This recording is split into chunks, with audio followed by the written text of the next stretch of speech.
Well, hello and welcome. It's time for MasterMinds Startup Fundraising Office Hours again. I'm Scott Fox. I'm your host here today to talk to you about startup fundraising, helping your startup get going farther, faster, hopefully with some more money.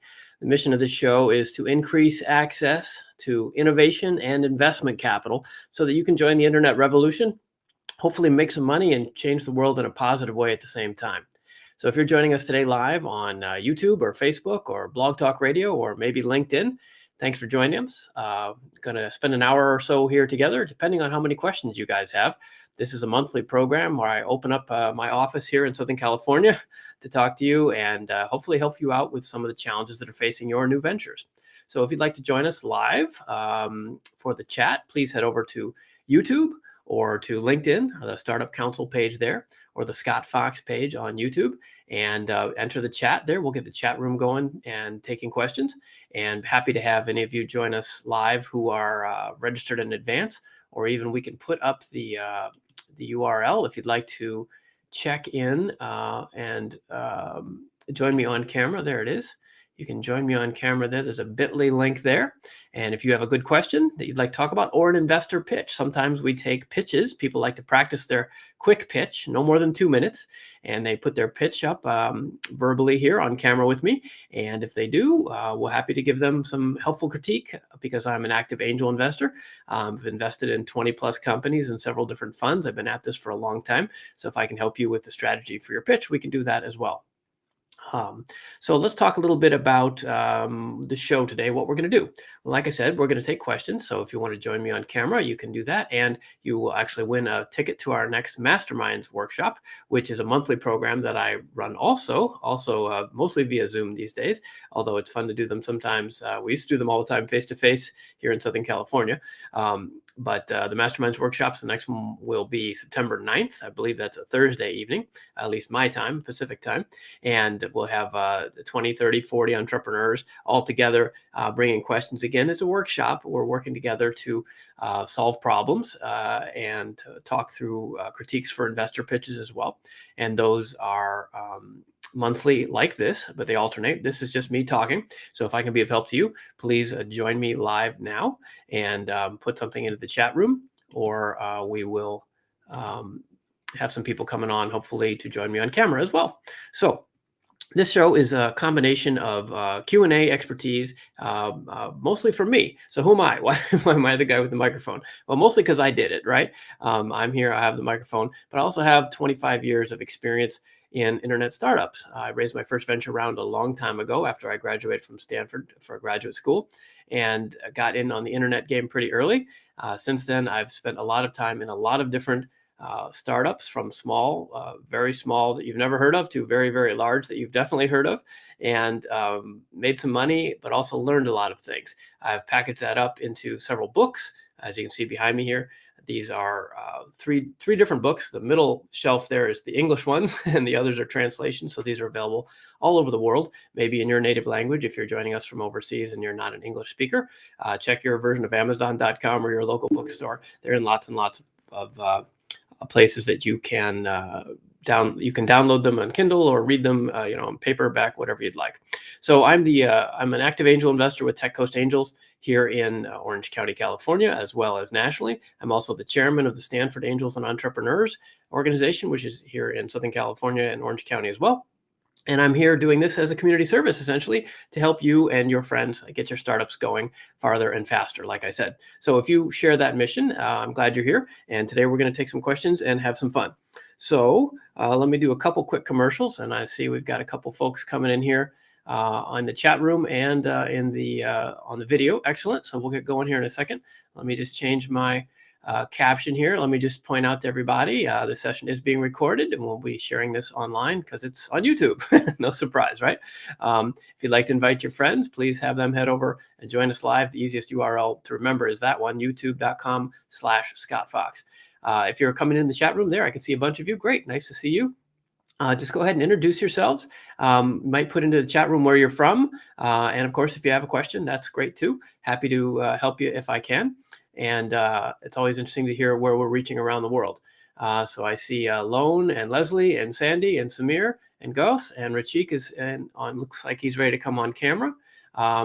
Last disclaimer for the moment, this is not qualified legal or financial advice. You should consult your own professional advisors, please. This is for entertainment only, as they say, okay? So this is all just for fun and games. And if you take this advice, please do check with adults who are qualified to advise on your particular situation. I'm doing my best to help. Your mileage may vary. All right, so let's get going. It's nice to see you guys here, and we're going to take some questions, and I guess there's no reason not to just start here. Let's see who we've got to join us today. We've got, let's see. Oh, there's Gabriel, and there is Reechik. Hi, guys. Nice to meet both of you. Likewise. Yeah. So, well, why don't you, who wants to go first? You guys want to battle it out, or should I just pick one? You can go first. You can go first. All right, fair enough. Gabriel's been here before, so we'll have Gabriel check in here. Gabriel, nice to see you. Likewise. So what's going on, and what can we help you with here today? And hello, everybody in the chat room. Go ahead and put your, I'll catch up on the questions in the chat room when I can. The folks that are on camera get preference, of course, because it makes it more interesting to watch, right? So if you do want to join me on camera, sorry, Gabriel, 1 second. Let me put up that link. No problem. So that people can, there you go. If you want to join us on camera, be brave like Gabriel and Reechik, and you'll win tickets to the next MasterMinds workshop, by the way. Okay, so Gabriel, nice to see you. What's going on? Likewise, Scott. So being a very early stage startup and not a lot of stuff to report, what should we put on our website? Oh, that's a good one. Okay, now, as I recall, you have robotics or AI or both, something like that? Right. So we are building a service robot with artificial intelligence. Right. Very cool. And basically what we want to do is we want to make these service robots interact just like you would interact with humans. So you could say, robot, get me this, robot, get me that. And also having the robot use the AI to respond to dynamic scenarios in a dynamic world that we live in. So that's basically what we're trying to do. Wow. Okay. Well, you're obviously a very smart guy. This is beyond my technical capabilities, but it certainly sounds cool. But we can talk about the marketing and the positioning for investors for sure. That's more my expertise, as you know.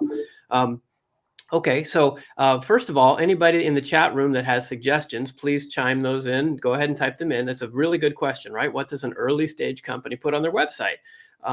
So this is the sort of thing, by the way, that we talk about a lot in our MasterMinds group too. We go more in depth. So if that's interesting to you, the MasterMinds workshops, like I said, are once a month. The next one is on September 9th. Okay, so what should Gabriel put on his website? So please add your comments in there as well.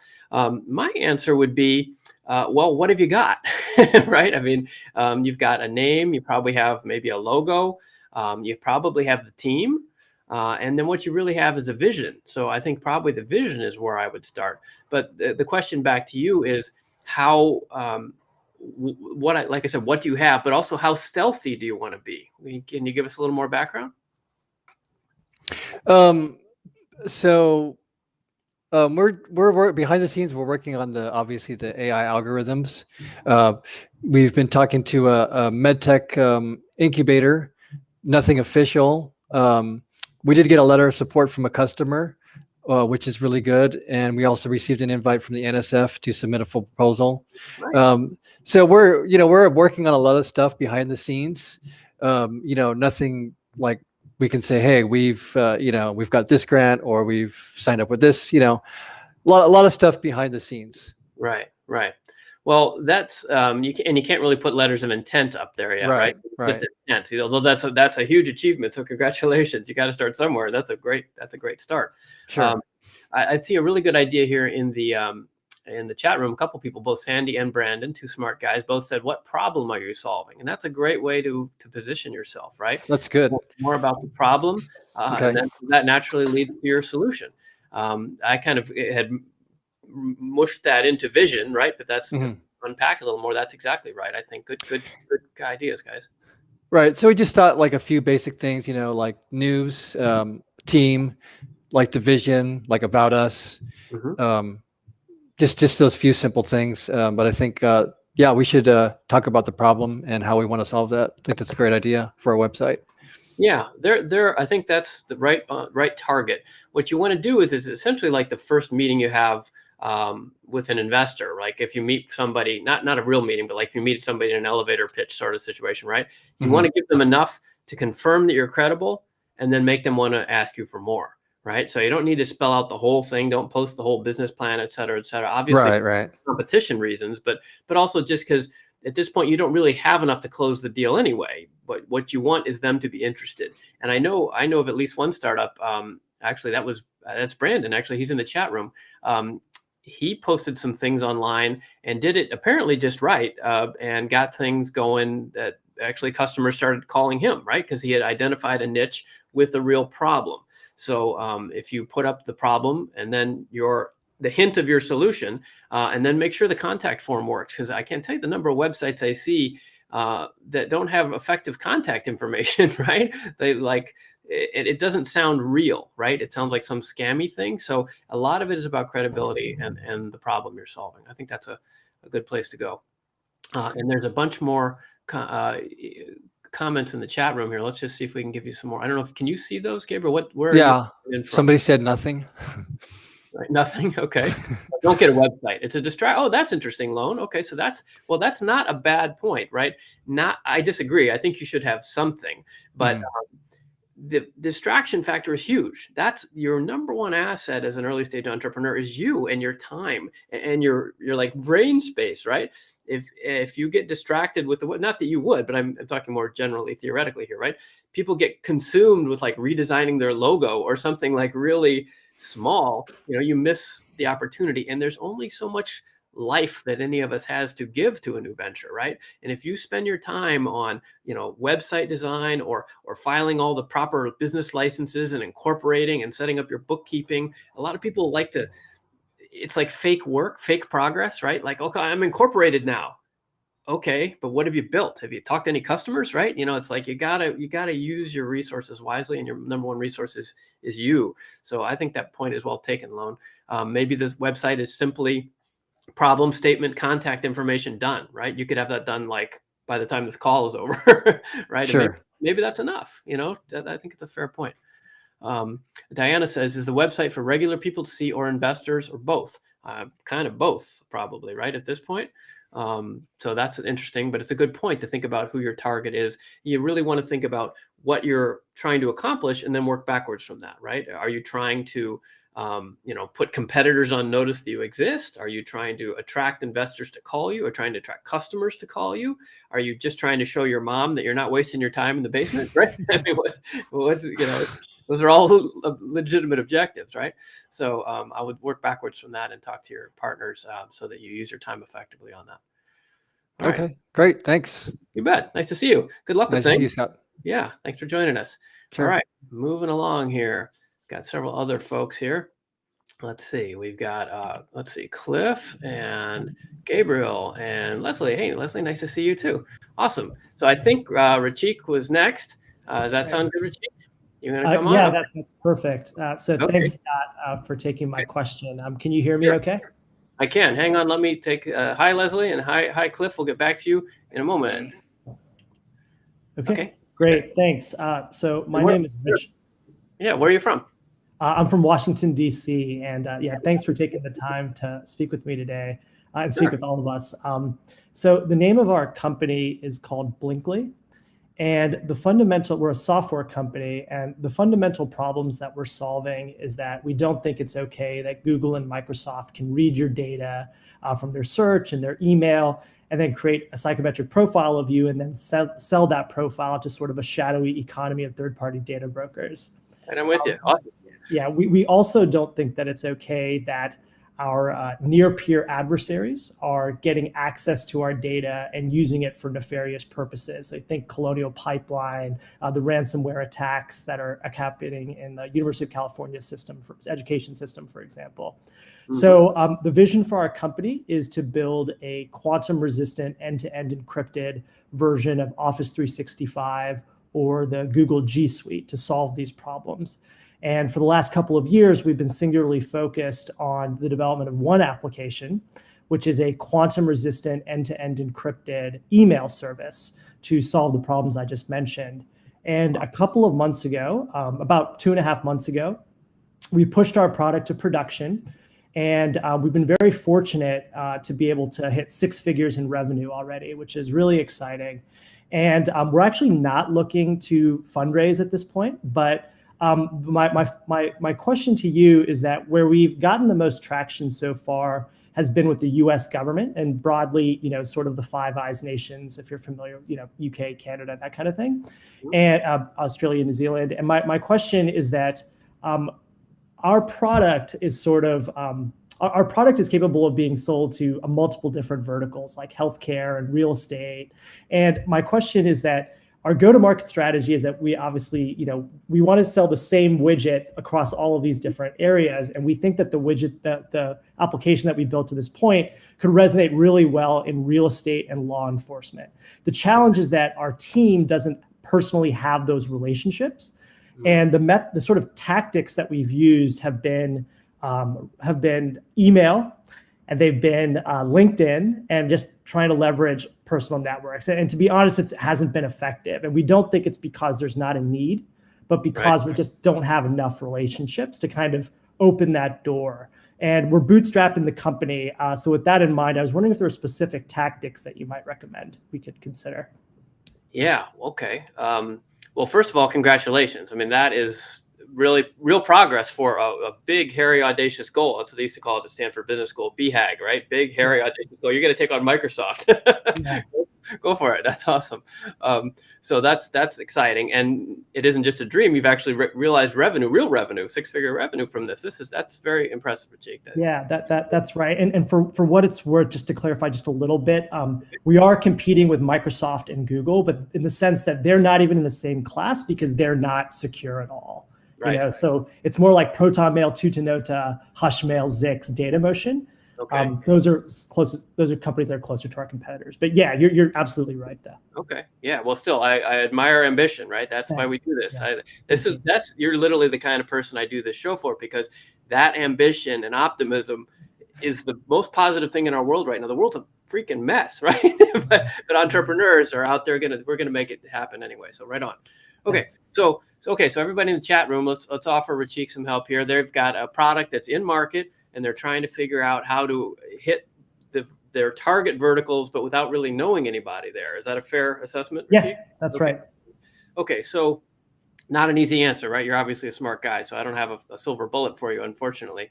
And you've tried the LinkedIn and email stuff, which is the obvious place to start. Yeah, it's like a 1% yield, something like that. Yeah.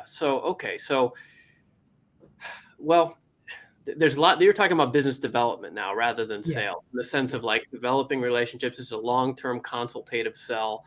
Mm-hmm. It means you have to think a little orthogonally, come at it from a different angle. So the obvious place for most of the folks on this call with tech businesses, especially a SaaS type business, is to invest in paid growth, right? Like ads, basically, right? Yeah.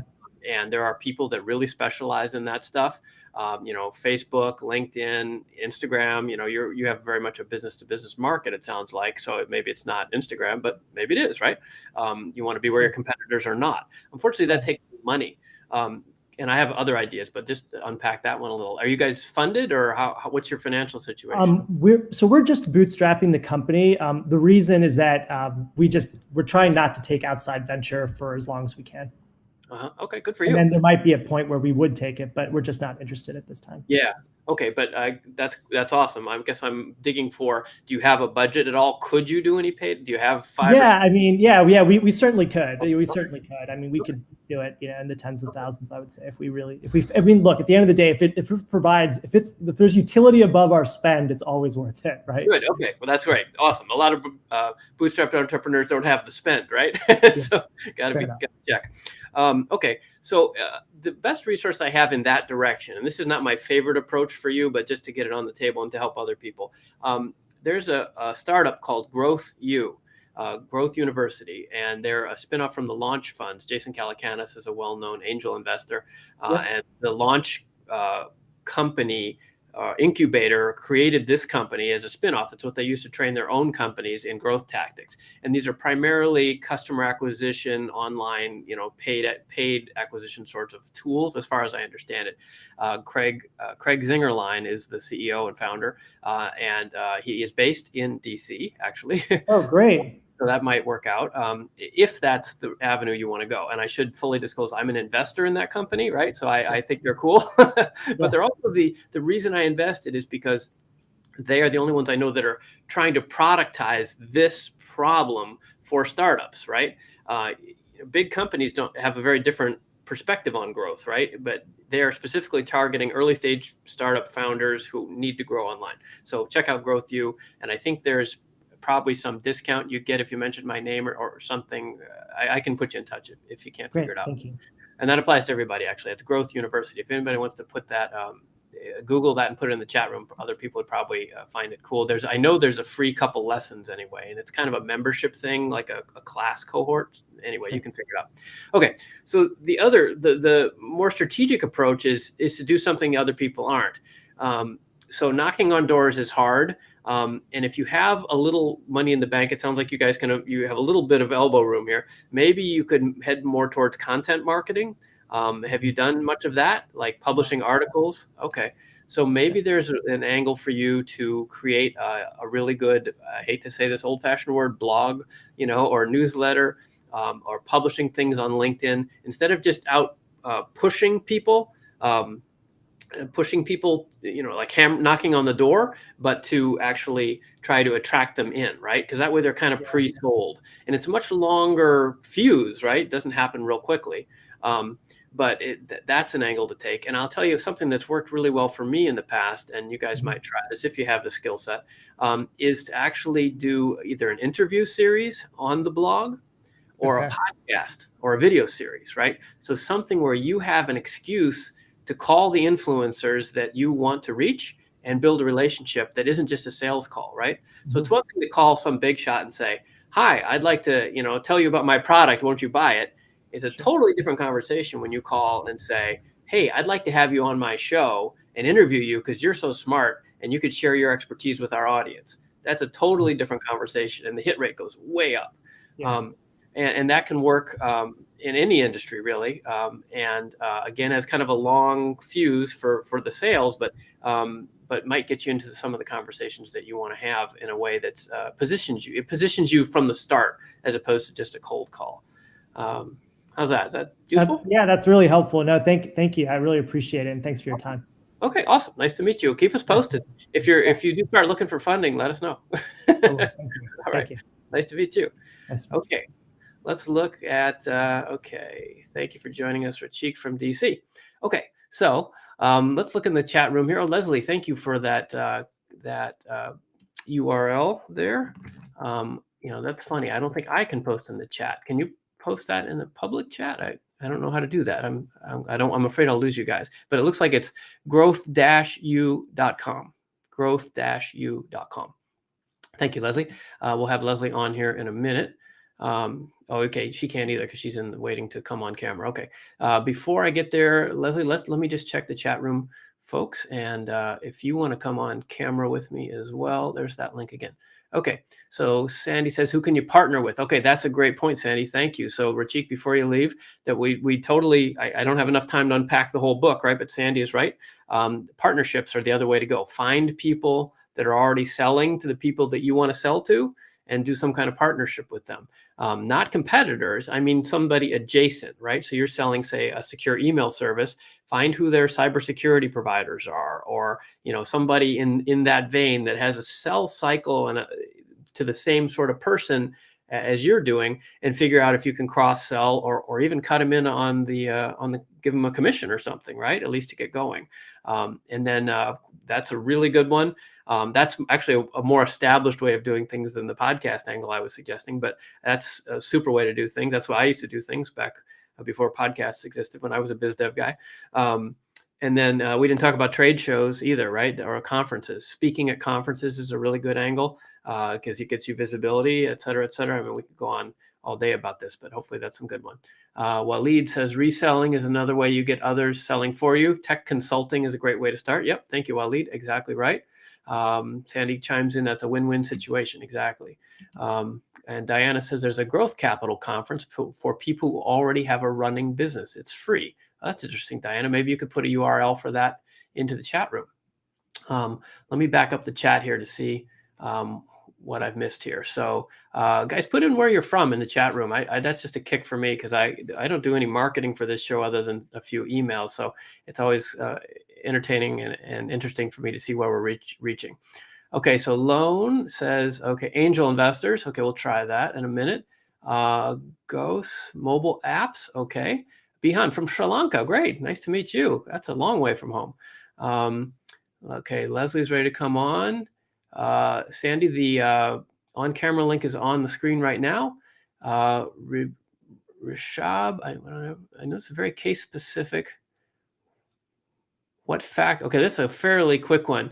Rishabh Java asks, I know this is very case specific, but on average for a new tech startup that's just launched, by what factor would you multiply their revenue to get their valuation? So good question, Rishabh. I think I can do that one fairly quickly. Valuation is black magic, right? There's no right answer.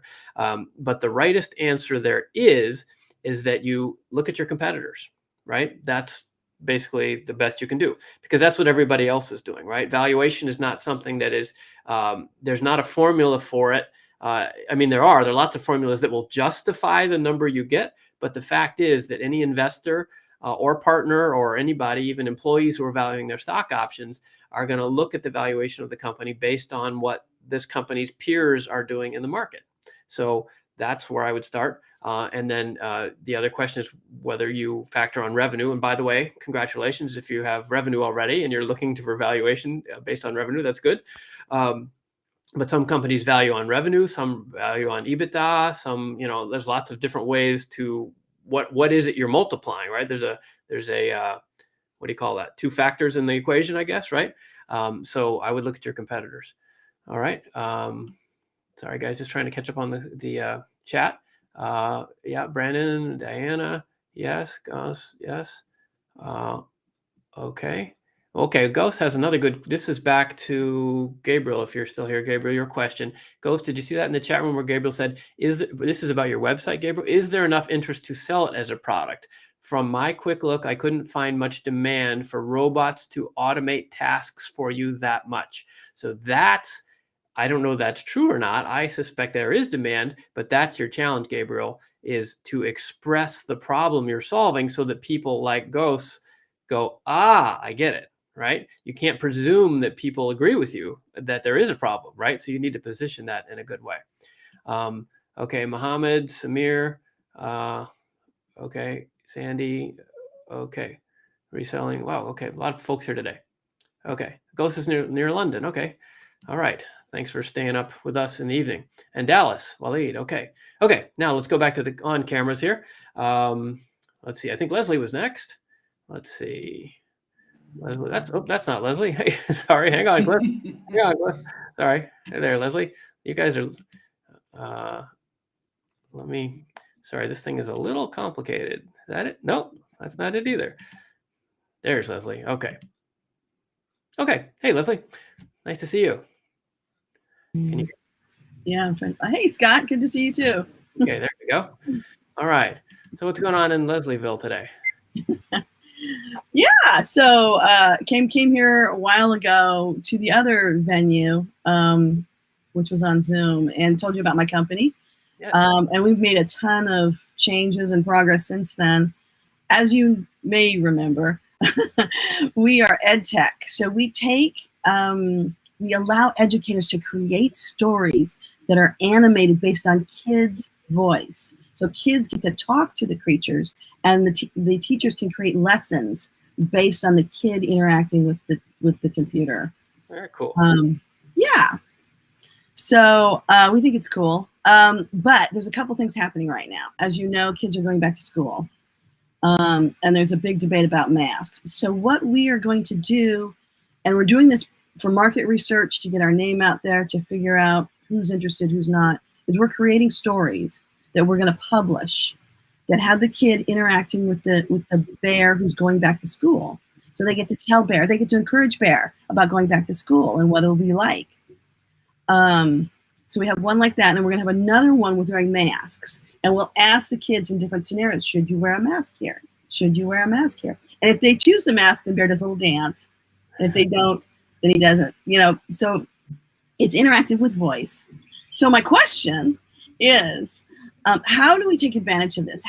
So this is market research for us. So how do we mine who's interested? How do we figure out who to send it to in the first place? how do we mine who's interested and get the best bang for our buck?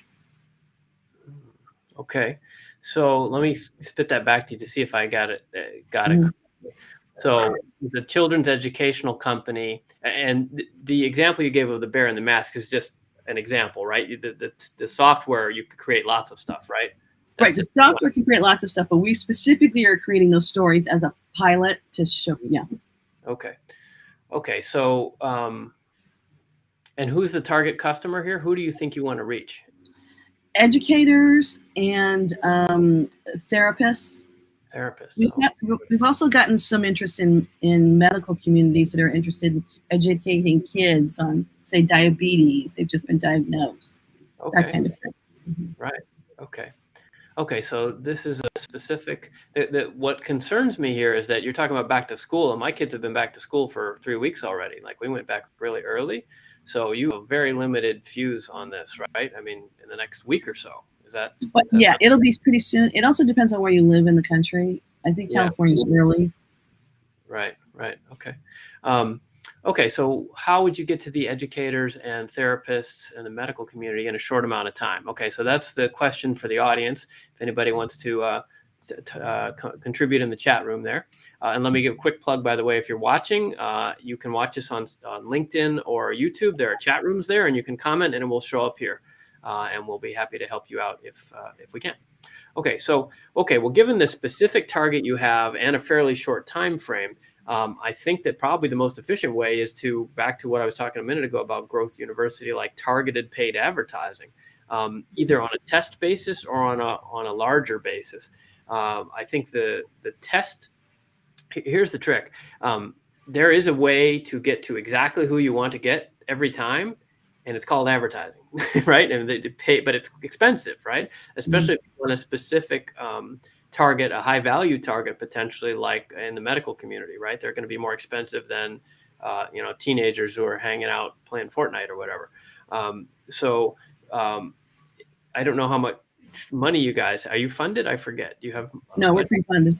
Okay, so you want to be careful with this, right? But I think at a minimum, you could run some tests and figure out what your ROI might be, right? So if you could find probably more than $100, but maybe $500 or something, and more is better, of course, and go, I would think maybe LinkedIn and try to hit those specific folks with a very customized ad, but just do them in small bites, or maybe on Google, because Google, here's something interesting. That may be obvious to folks, but if it's not, hopefully it's helpful. LinkedIn is kind of like a conference, right? So you put up ads, it's kind of like a trade show. You're hoping you're going to hit people that are at the right trade show for your industry, and they're going to walk by and see your banner and maybe click on it, which is great because it's very targeted. Google is the reverse. People only go to Google with intent. They are looking for something specific, right? So if you put an ad on Google, you only pay when they click on it. That's because they were looking for that. The ad is only even displayed based on the keywords and the text that you put in the ad. So if you put, I'm not sure what your keywords would be, but just roughly, children's COVID training tool or help or something like that, it will only be displayed when somebody's looking for that. So that could be very useful, as opposed to, say, Facebook, where people are really just there kind of hanging out. It's like kind of like you're at a Starbucks and a truck with a billboard drives by, right? You're not really paying attention necessarily. So you want to use your money in the environment that will have the most impact for you. So my point is that to me sounds like LinkedIn, because it's professional environment already. People talking about professional things, which might include these business needs, which are serving the children in their communities to reduce their COVID apprehension, or Google, where people are actually looking for that solution to that specific problem already. So those two sound like the places I would go.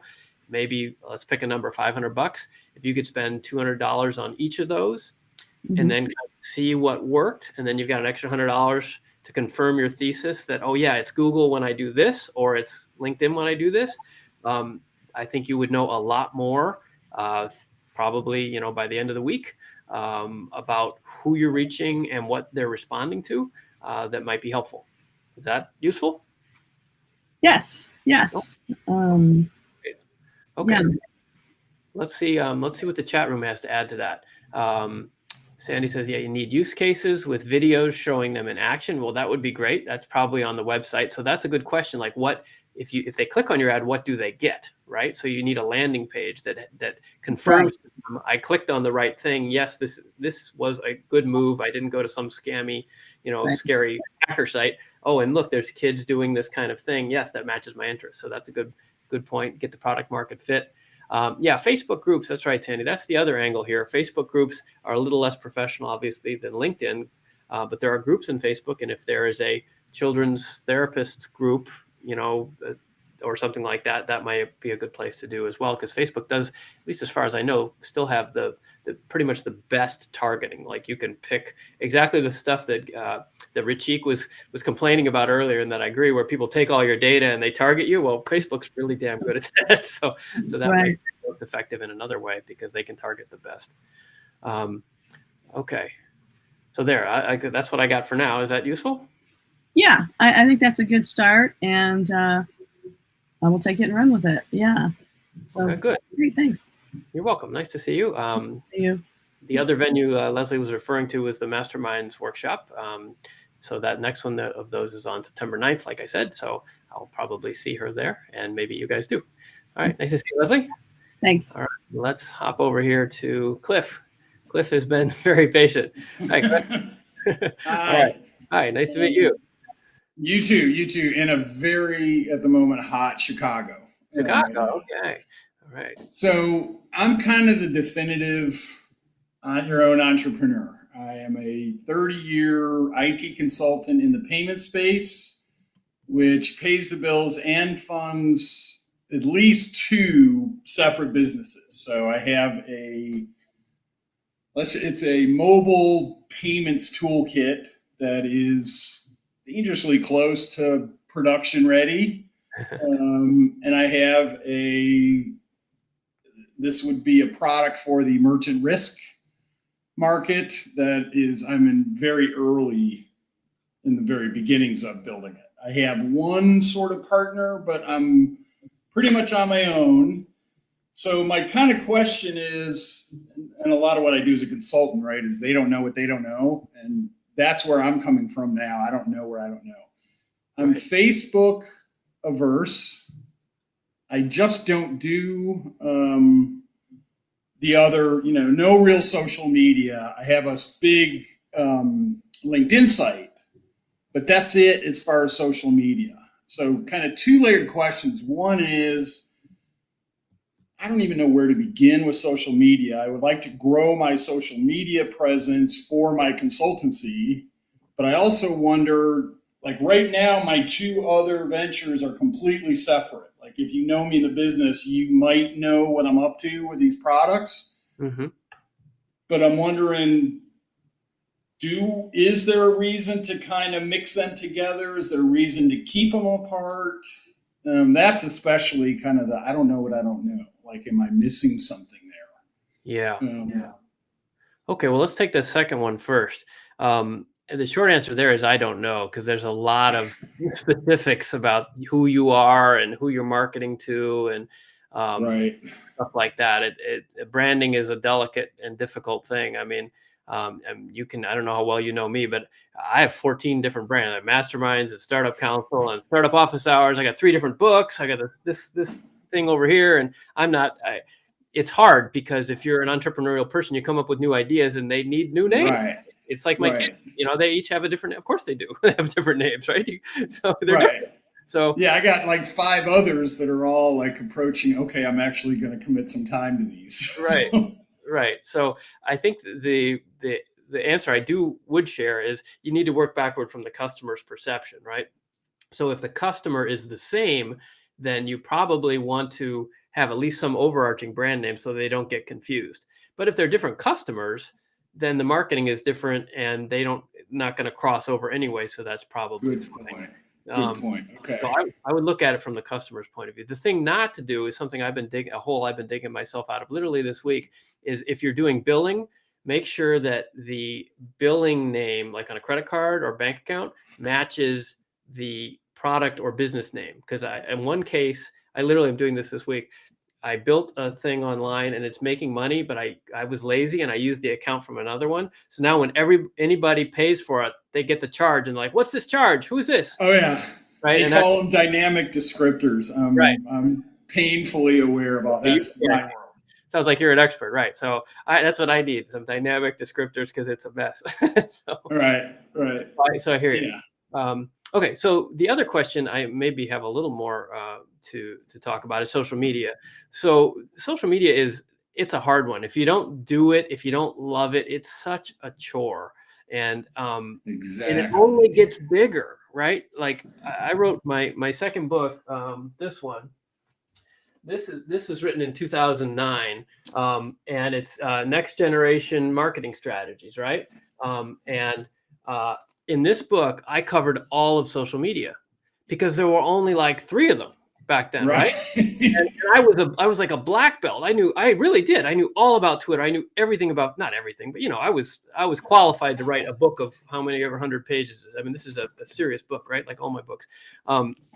Because it was small as Twitter and Facebook. YouTube was newish, and I don't know, whatever, another 1 or 2. And the recommendation back in these days was that you get really good at all of them and you could just be everywhere. But that just doesn't work anymore. There's just no way. You'll kill yourself and you won't make any impact. So my advice to you is, I think you're actually okay. You have a problem that you don't want to do it necessarily, but LinkedIn is a fine place to be. If you can go and be the king of LinkedIn, or even the prince, in your genre vertical, that's legit, right? I mean, there are a lot of companies that would die for that. So if you're comfortable these days, my advice on social media is more about like, what are you comfortable with, and what do you at least not hate, and maybe even like enough that you'll actually do it.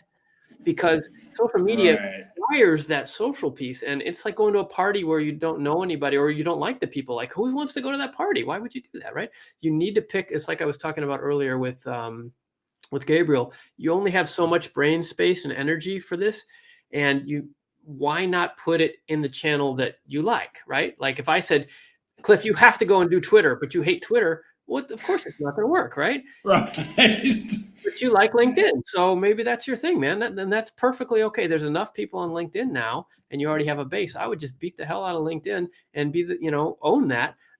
Publish some articles, or whatever you haven't done yet. Double down on that. And you have to be careful about your other question, which is the branding, right? Like, which brand are you using when you do that?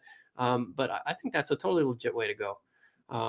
Because that helps tremendously, confirms. Because what I do, it's a pretty narrow kind of market. There's not a lot of people who do what we do, but LinkedIn, most of the ones I know are on LinkedIn. So maybe it's time for me to finally just go professional with, the paid, and really, maybe publish some articles. Okay.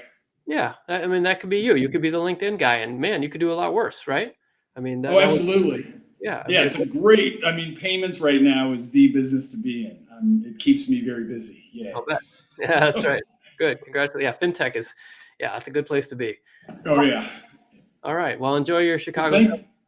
Thank you. Thank you very much. Yeah, nice to meet you. All right. So there we go. That was Cliff from Chicago. Nice Midwestern guy like myself. Okay, so who else is still here? We got a bunch of you in the chat room. Let me see if I can catch up with the chat. If you haven't yet, join us in the chat room. And sorry, I'm trying to see into the chat here. Catch up on the chat here. Go ahead and type in over on YouTube, I think is the easiest place. Although I see, most of you look like you're chatting from the YouTube channel. I thought you could do that on LinkedIn as well, but it doesn't look like any of you. Yeah, okay, so I guess it's just YouTube chat. Okay, so let's see.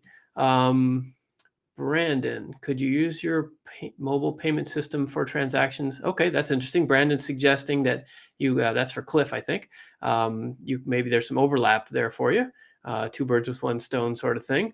Brandon, why don't you come on camera? I'm curious how you've done since last time. I made some introductions for you, I think, right? Curious how that went.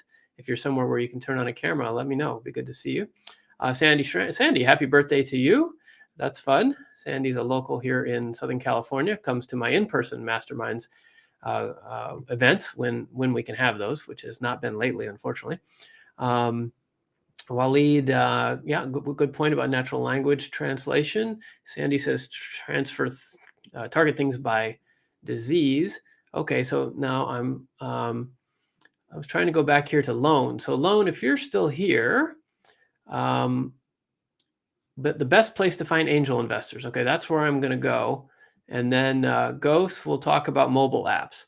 Well, let me do the mobile apps first, because that's a I think I can handle that one more quickly. So Ghost, I guess that's your name, from outside London, says, do you think mobile apps are still worth it as a new investment? So this is an interesting question because it's almost philosophical, right? What is worth a new investment? Investors don't know. You know. You're the entrepreneur. And that's the beauty of what we do as entrepreneurs. If you see an opportunity, then you're right? It's like I think Henry Ford said, you can, if you believe you can do a thing, you can, or something like that. Anyway, you get the idea. Like if you see something in mobile apps, I don't know. I don't build mobile apps. I never have. I mean, I've been involved in some of them, but that's not my thing, right? So that's your job as the entrepreneur, which is why it's so exciting, is to find these niches. Now, if you're, there's a number of ways to, if you want to come on camera, we could talk about it more, but I'm just reading into your one line here. If you're asking, are mobile apps over? Well, maybe, things are not, apps are a little, the marketplace is certainly different than it was when apps were so discrete and separate from the web. And, before that, there were, what were those old ones called? WAP devices, WAP apps, whatever, it's evolving, right? So I'm not sure which part of your question you're hitting there. Are mobile apps worth investment? I don't know. It depends on the metrics, right? What have you built? Have you shown that there's some customer demand?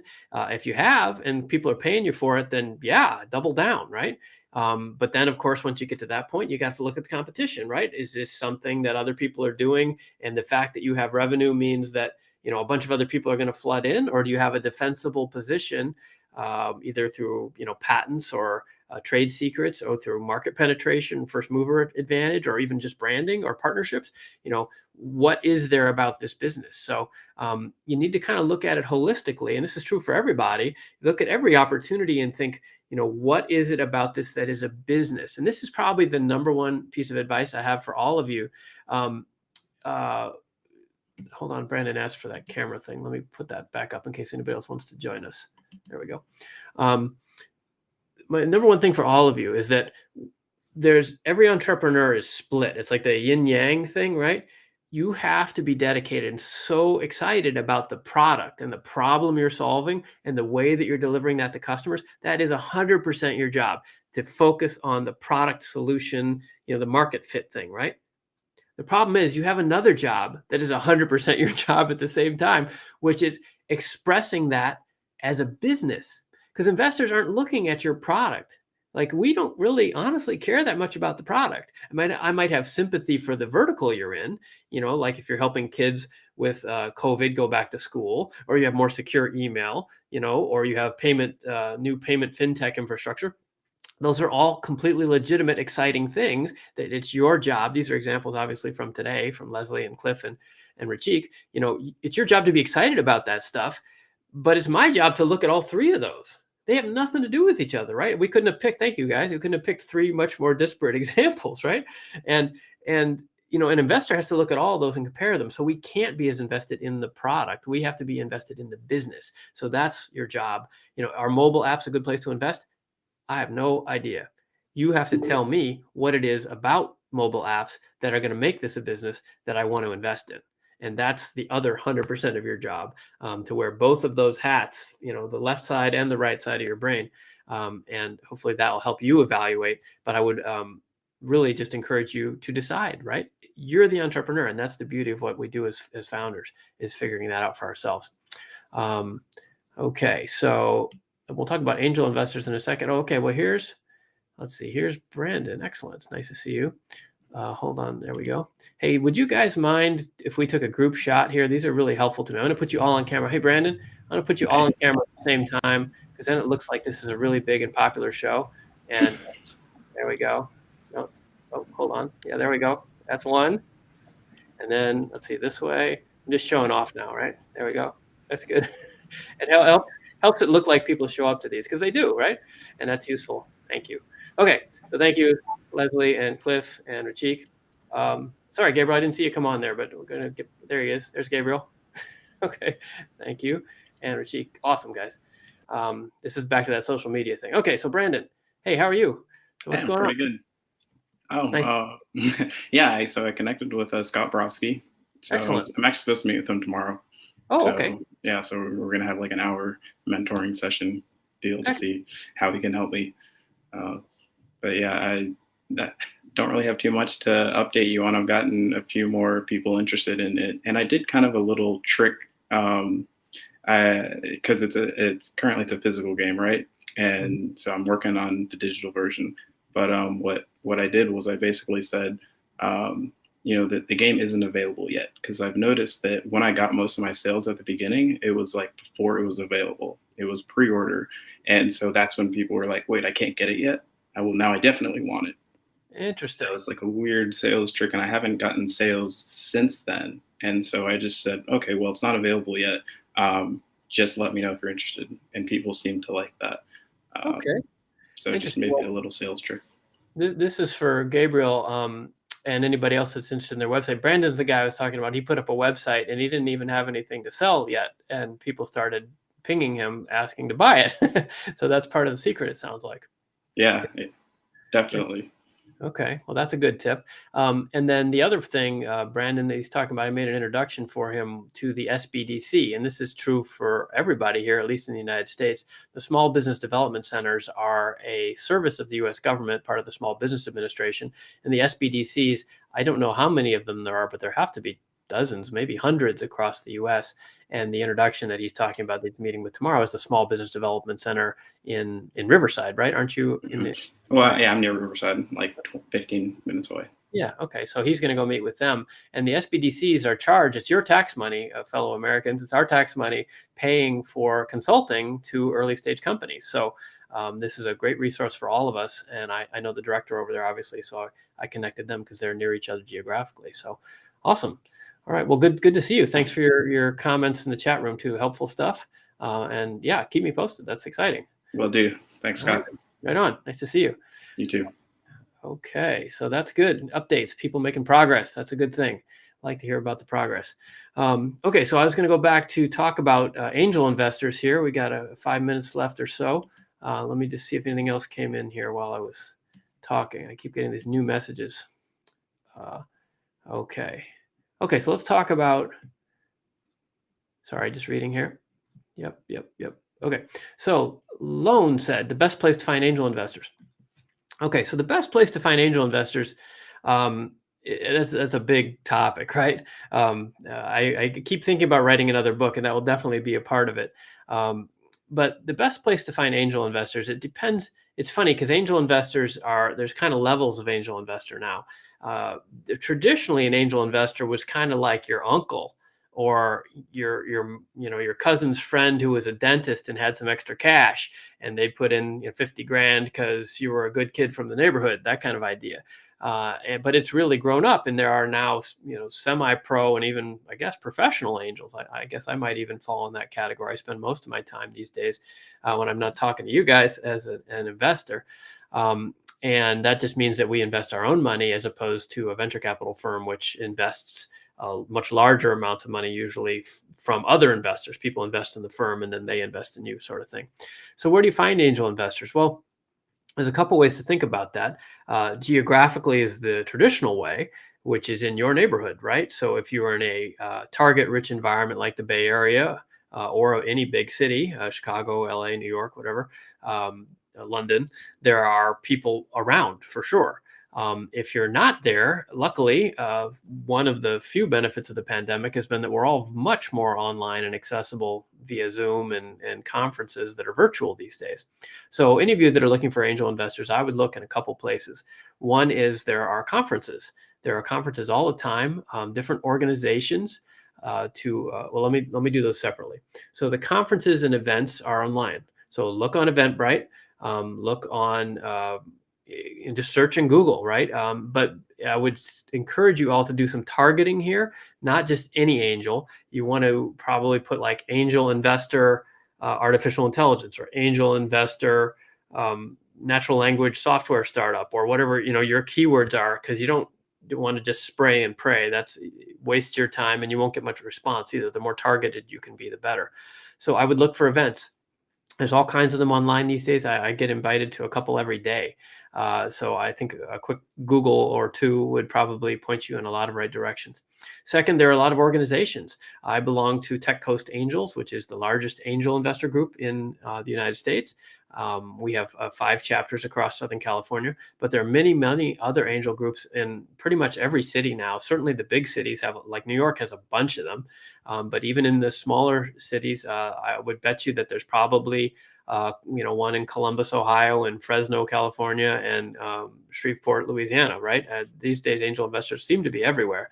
And if they're, and even if they aren't in your town, you can probably connect with them online because of the Zoom epidemic that we're having. And the trick with this is really to, and there are a couple directories online as well that you could Google, and LinkedIn as well. Of course, you find people like me, like I have angel investor. It's kind of blacked out in my LinkedIn title. Speaking of that, let me put in my LinkedIn in case anybody wants to connect. There's LinkedIn. Happy to hear from you guys. If you do want to link in, I'd be happy to connect.